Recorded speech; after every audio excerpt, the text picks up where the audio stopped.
Did you know that the Florida Panhandle holds a river more biodiverse than the Mississippi Delta? A river most Americans cannot find on a map. That in a single afternoon in 2018, one hurricane erased a town and crippled a billion-dollar Air Force base. And that beneath a quiet Pensacola subdivision lies America's first European capital, older than Jamestown, older than Plymouth, still sinking in the bay beside it. The Panhandle is not just beaches, retirees, and spring break. It is older, stranger, and more endangered than the state it belongs to. Get ready, because today you'll discover 35 wild facts about the Florida Panhandle you probably never knew. 35. The base that ate the coast. I'll start with the one that surprised me the most. When you picture America's biggest military bases, you probably picture the Nevada desert, maybe Texas, probably nothing in Florida. But the largest U.S. Air Force base in the continental United States is in the Florida Panhandle. Eglin Air Force Base covers about 724 square miles of pine forest, Gulf shoreline, and bombing range. Pull up a map of Florida, and Eglin takes up a chunk so big you assume it's a national forest. Rhode Island covers just over 1,000 square miles. Eglin takes up most of it. And here is where it gets serious. This is the base that developed the Moab, the largest non-nuclear bomb in the American arsenal, and the GBU-57 bunker buster, the bomb the United States used on Iran's underground nuclear sites in June 2025. Florida's biggest neighbor is not Disney World. It is a bombing range. 34. The roof of Florida. I know. Florida is supposed to be flat, beach flat, swamp flat, pancake flat, and almost all of it is.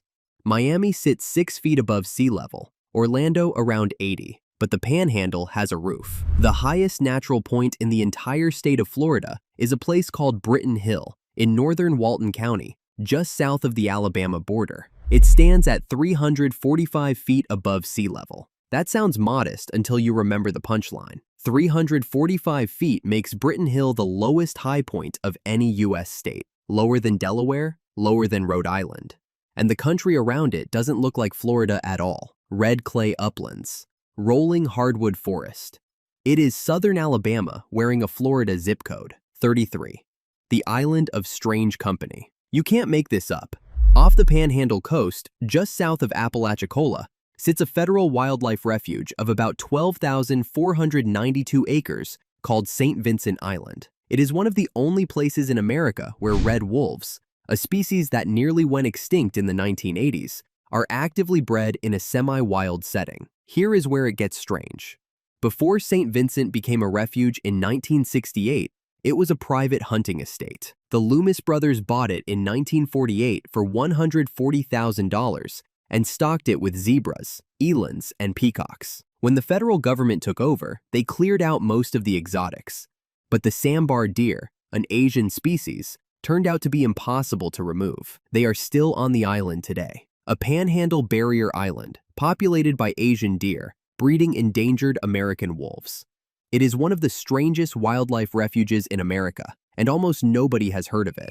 32. Florida's Rust Belt. Port St. Joe today looks like a sleepy bay town slowly reinventing itself for tourism. Quiet streets, a small harbor, a few seafood places. Most people don't realize this was a mill town. For most of the 20th century, the St. Joe Forest Products paper mill was the entire economy. The kind of factory town you usually associate with Pennsylvania or Ohio, not the Florida coast. The mill closed in 1998, and this is the part that got me.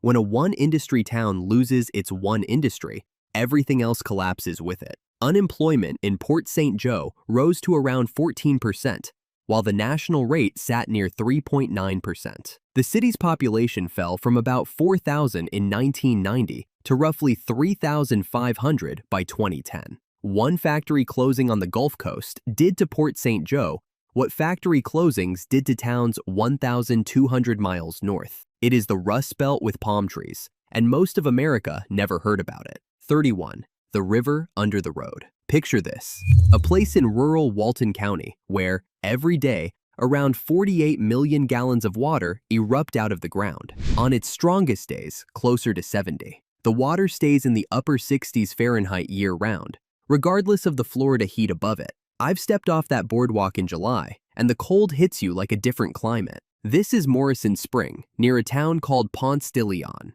The spring pool is around 250 feet wide.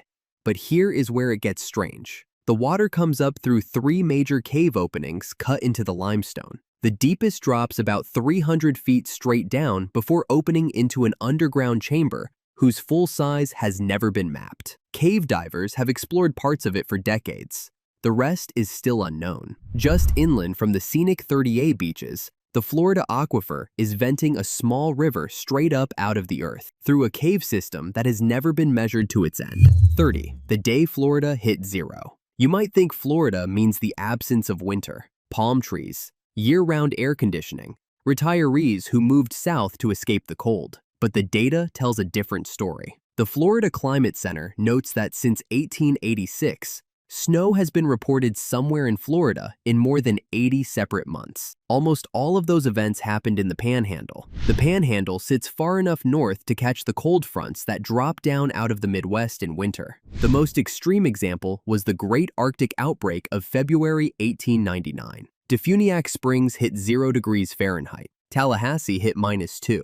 The coldest temperature ever recorded in the state. Around 4 inches of snow fell near Pensacola, and it has happened again since. December 1989, the 1993 superstorm. The Panhandle does not just feel like the Deep South. Some winters, it behaves like Atlanta. 29. The Phantom Oil Spill. Okay, this one fascinated me. In April 2010, the Deepwater Horizon oil rig exploded in the Gulf of Mexico, releasing millions of barrels of oil over 87 days. Some of the western Panhandle shoreline, Pensacola in particular, was hit directly. But here is what makes this fact strange.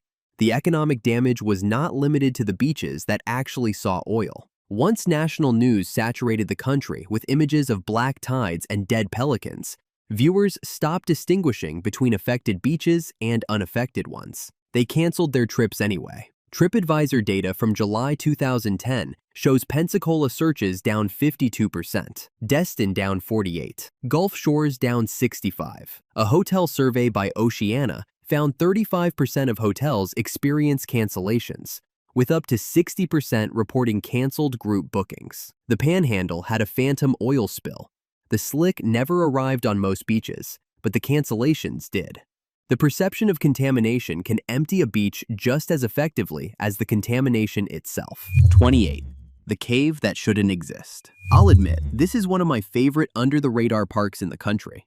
Florida is famous for springs and underwater caves, but almost nobody pictures the Florida cave experience as something you walk through. Why? Because the state's water table is too high. Almost every cave system in Florida is flooded. Almost everyone. The exception is a single park near Mariana in Jackson County. Florida Caverns State Park is the only place in the entire state where the public can walk through a dry, decorated limestone cavern. Stalactites, stalagmites, flowstone, soda straws, rimstone pools. The park was established on October 11, 1935, making it Florida's 7th state park. The cave trails, about 3,000 feet of underground passage, were carved by civilian Conservation Corps crews in the late 1930s. It is a Kentucky cave crossed with a Florida pine forest. 70 miles inland from the Gulf, and almost no Floridian has heard of it. 27. The Forgotten D-Day Rehearsal. Today, Carabel is a small Gulf Coast town of about 2,800 people. Quiet docks, a few seafood places. In 1942, this same stretch of coastline became one of the largest military training operations in the United States. Camp Gordon Johnston opened in Franklin County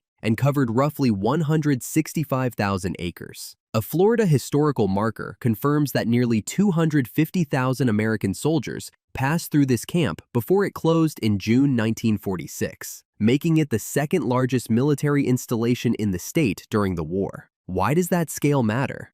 Because the men trained here practiced amphibious landings on the beaches at Lanark Village and St. Teresa. They rehearsed the techniques that would feed directly into D-Day at Normandy and the Mediterranean assaults. After the war, almost the entire camp was dismantled. Stand on those beaches today and you would never know. 250,000 troops trained here for the war that decided the 20th century, and the coast that taught them has effectively forgotten them. 26. The mullet that crosses state lines. On Perdido Key, right on the border where Florida ends and Alabama begins, sits a bar called the Floribama. It straddles the actual state line.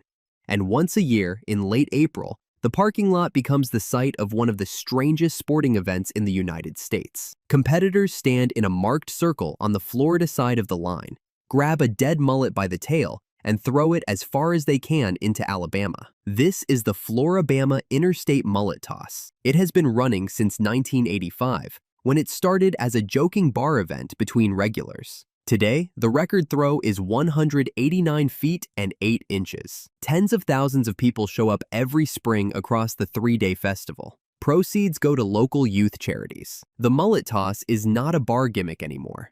It is a Florida cultural institution that requires Alabama to exist next to it. What's your favorite fact so far? Drop it in the comments and subscribe for more. 25. The 2 o'clock state. This one always trips me up when I plan a trip. Most of Florida runs on Eastern time. Miami, Orlando, Tampa, Jacksonville. All Eastern. But the moment you cross into the Western Panhandle, the clocks change. Counties from Escambia east through Bay run on Central Time, the same zone as Mobile, Alabama. Counties further east, including Tallahassee, stay on Eastern. Inside one state, on a single drive along Interstate 10, you can lose or gain an hour without crossing a state border. Why does Pensacola use Mobile's clock? Because for most of its history, it was part of Mobile's world. The Western Panhandle was settled, traded, and shipped goods through Alabama and the Central Gulf Coast long before Florida became a unified tourist brand. The time zone line drew itself naturally, not at the state border, but where the economy actually changed. 24. The Lost Forest of the South. This is one of those facts that genuinely changed how I see the Southeast. Before European settlement, the longleaf pine ecosystem stretched across roughly 90 million acres of the American Southeast. It was the dominant forest type from Virginia to East Texas. Today, less than 5% of the original longleaf system survives. Why did such a vast ecosystem nearly vanish? 3 reasons. Industrial logging stripped the old trees out by the 1920s. Naval stores production. Pine tar, pitch, turpentine bled the survivors dry. And settlers suppressed the seasonal fires that longleaf actually needs to reproduce. The Florida Panhandle holds some of the most ecologically intact fragments left in the country. Walk through one of these stands today, and the canopy feels cathedral tall. What you walk through in the Panhandle is not just pine forest. It is the surviving skeleton of an ecosystem the size of Texas, reduced to the size of a county. 23.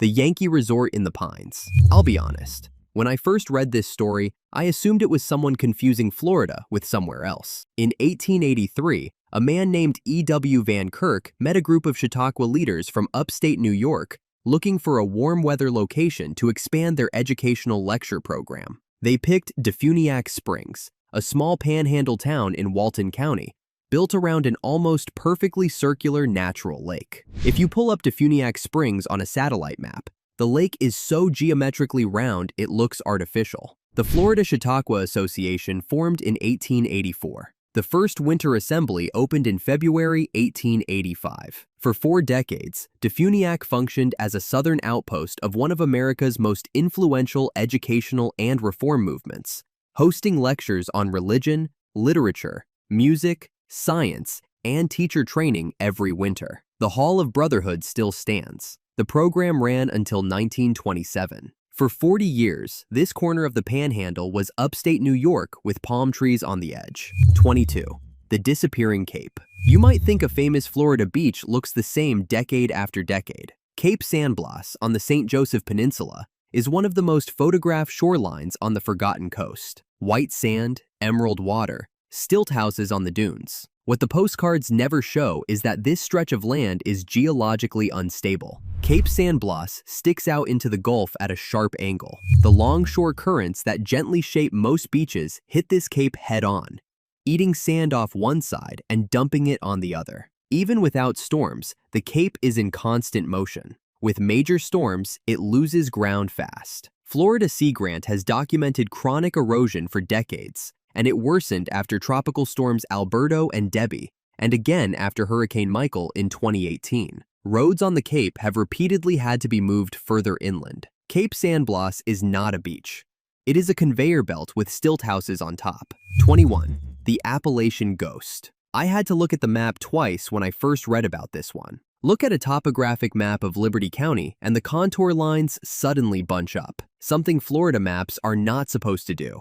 A few miles inland from the Appalachian River, near the town of Bristol, the ground drops, not gradually, sharply, into steep, shaded ravines cut into the bluffs above the river, with cool, moist air pooling at the bottom. I've hiked those ravines in October, and the temperature actually drops as you descend. The Nature Conservancy's Apalachicola Bluffs and Ravines Preserve protects this system. Florida State Parks runs the adjacent Torreya State Park.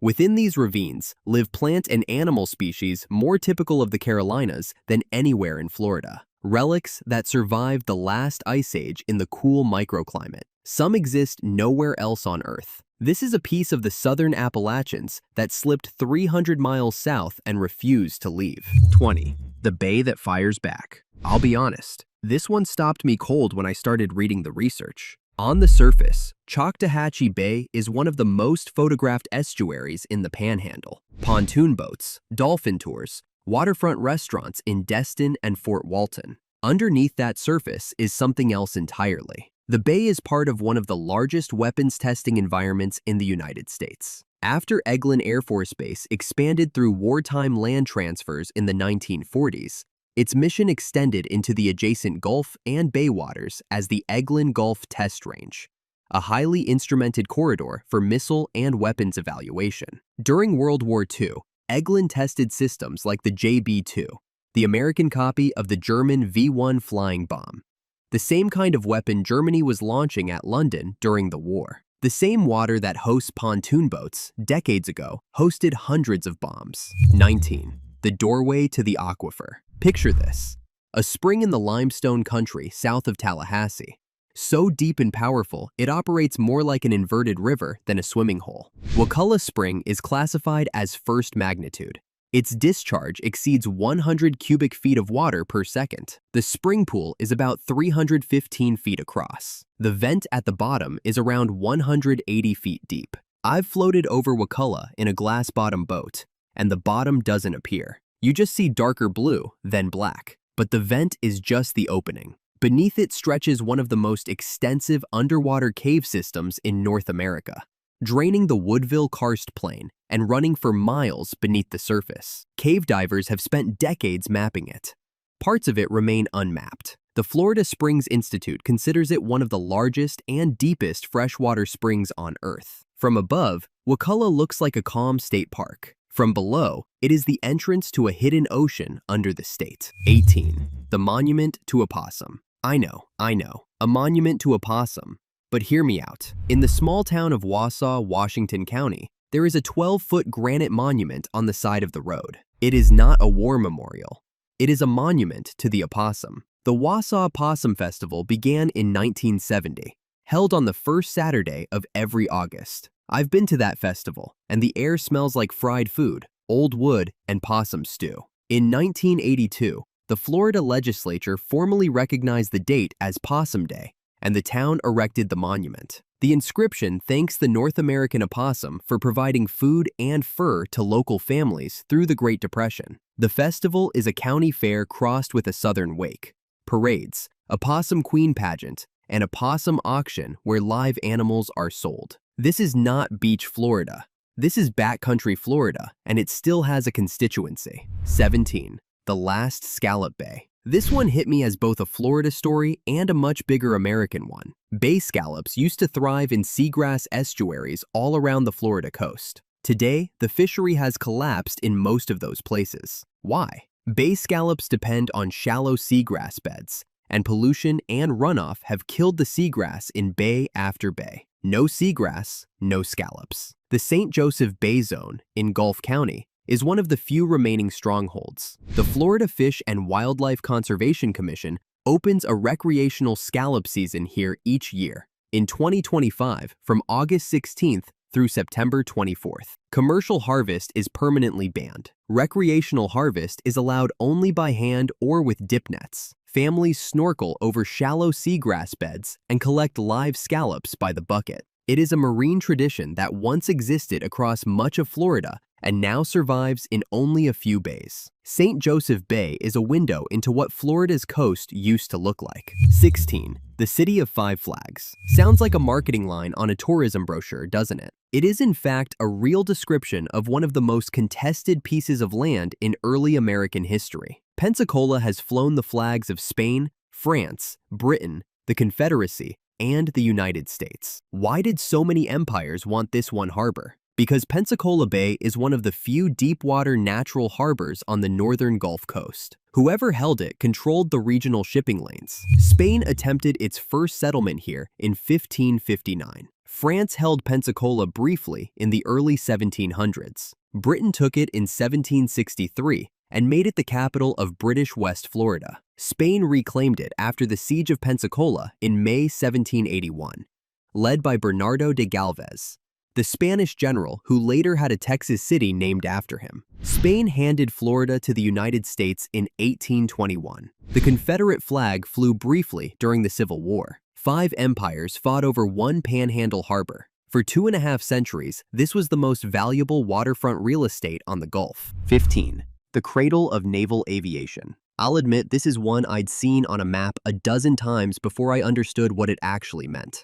In 1914, the U.S. Navy established its first permanent naval air station on the site of an old shipyard in Pensacola. That base, NAS Pensacola, has carried a single nickname ever since: the cradle of naval aviation. Over the next century, an enormous share of every Navy, Marine Corps, and Coast Guard pilot in the United States has come through Pensacola for primary flight training. It is the institutional source of American naval flight. It is also the long-term home of the Blue Angels, the Navy's flight demonstration team, formed in 1946. The Blue Angels Homecoming Air Show draws around 180,000 spectators a year, a number that approaches the entire population of the city it is held in. Almost every American who has ever flown off a carrier deck first learned to fly here. Pensacola does not just have a Navy base. The Navy base is Pensacola. 14. America's rarest tree. This one stayed with me after I'd put the research down. Along the bluffs above the Appalachian River, in Gadsden and Liberty counties, grows a tree most Americans have never heard of. The Florida torreya is considered the most endangered conifer in North America. Fewer than 200 mature trees survive in their native wild habitat. The species exists nowhere else on Earth in the wild. It is a relic species, a leftover from the last ice age, when cooler climates pushed its range south, and the steep shaded ravines along the Appalachian let it persist for tens of thousands of years. And then it got worse. An introduced fungal blight has been killing torreyas before they reach reproductive maturity, reducing most survivors to stump sprouts that can never produce seeds. Hurricane Michael in 2018 made it worse by exposing remaining trees to harsh sunlight. North America's rarest conifer survived 10,000 years of climate change. It might not survive the next century. 13. The trucked-in coast. This is something most tourists never realize.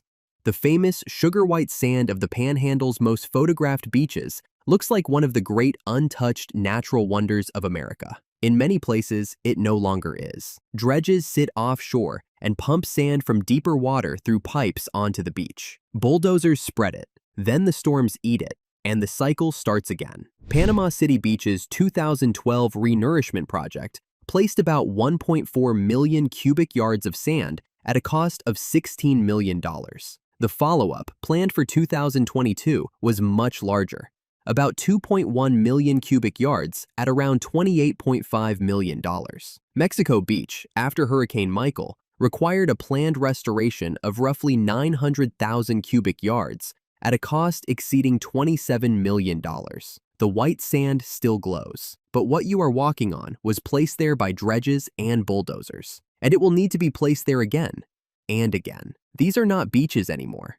They are public works projects that look like beaches. 12. The killer swimming hole. You might think it's just another pretty swimming hole. In the limestone country around Mariana, in Jackson County, there is a spring that feeds Merritt's Mill Pond. From the surface, it looks like an ordinary clear blue Florida swimming hole. Underneath, Jackson Blue Spring is something else entirely. Here is where it gets dark. The vent opens into one of the most extensively mapped underwater cave systems in Florida, with miles of explored passage cutting through the limestone beneath the county. Cave divers consider it one of the premier technical dive sites in the southeastern United States. Divers have lost their lives in there. What is visible at the surface is a swimming spot. What lies below is a river-sized water system threaded through a hidden geometry of dissolved stone. Jackson County kids learn to swim in the top 3 feet of an underground network most of them will never see. 11. The day America lost its oysters. Okay, this is one of the saddest stories in the whole video. Until about 2012, Apalachicola Bay was producing roughly 90% of Florida's oysters and around 10% of the oysters consumed in the entire United States. The bay's mix of freshwater from the Apalachicola River and saltwater from the Gulf created one of the most productive oyster estuaries in the country. Then it collapsed. With less fresh river water flowing in, partly because of upstream water use in Georgia, partly because of drought, the salinity rose. Saltier water let in oyster predators and diseases. The reefs collapsed. The annual harvest fell from more than 3 million pounds to less than 21,000 in less than a decade. By 2020, oystermen had effectively stopped harvesting. Florida sued Georgia at the Supreme Court. In 2021, the court unanimously ruled against Florida. A bay that once fed a tenth of America's oyster demand quietly stopped feeding anyone. 10 facts to go, and the strangest are still ahead. 10. The older Florida. I'll admit, this is the section of the research that surprised me the most. The Apalachicola Basin has been continuously inhabited by indigenous people for more than 10,000 years. That is older than agriculture itself, older than writing, older than the wheel. Apalachicola Riverkeeper traces that lineage from Paleo-Indian hunters through woodland and Mississippian mound-building societies. Mound complexes near present-day Blountstown and Bristol still mark the landscape. By the colonial era, the Appalachian people held the interior lands east of the lower river. Creek and Muskogee-related groups settled along the lower Apalachicola and its bays. Around 1830, approximately 800 Creeks were living on formal reservations along the Apalachicola. These were not seasonal camps. They had farms, leadership structures, economies. Chief John Blount, for whom Blountstown is named, anchored that community. The Panhandle's indigenous history is older, denser, and more deliberately forgotten than most Americans realize. 9. One storm behind. The Panhandle is often imagined as the safer half of Florida.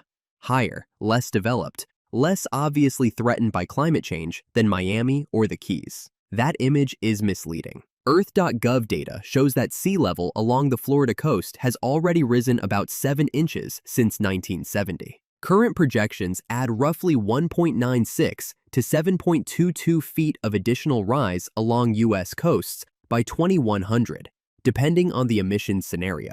The Panhandle has more elevation than South Florida, but not where it matters most. Its working waterfronts, its barrier communities, its tourism economies, its drainage systems, and Tyndall Air Force Base itself all sit on narrow, low strips of land between bay and gulf. Mexico Beach's own post-Hurricane Michael resiliency plan explicitly names sea level rise as a central planning challenge. The Panhandle is not exempt from the slow rise.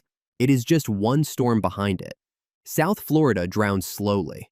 The Panhandle drowns one hurricane at a time. 8. The Navy's underwater brain. I drove past this base a dozen times before I knew what it actually was. Hidden on St. Andrew Bay, behind the beach traffic of Panama City, sits one of the most unusual research installations in the U.S. Navy. Naval Support Activity Panama City is not a conventional harbor or training base. Its mission traces to mine countermeasures research during World War II, when the program was moved in July 1945 from Solomons, Maryland, to a 373-acre site on the bay. Here is what they do here. They work out how to find sea mines, how to neutralize them, how to dive deeper, how to operate underwater drones, how to insert special warfare teams from the water. The mission has been renamed across decades. Mine Countermeasures Station, Mine Defense Laboratory, Coastal Systems Center. The Naval Sea Systems Command treats it as one of its specialized warfare centers. It is a spring break town with a war college inside it.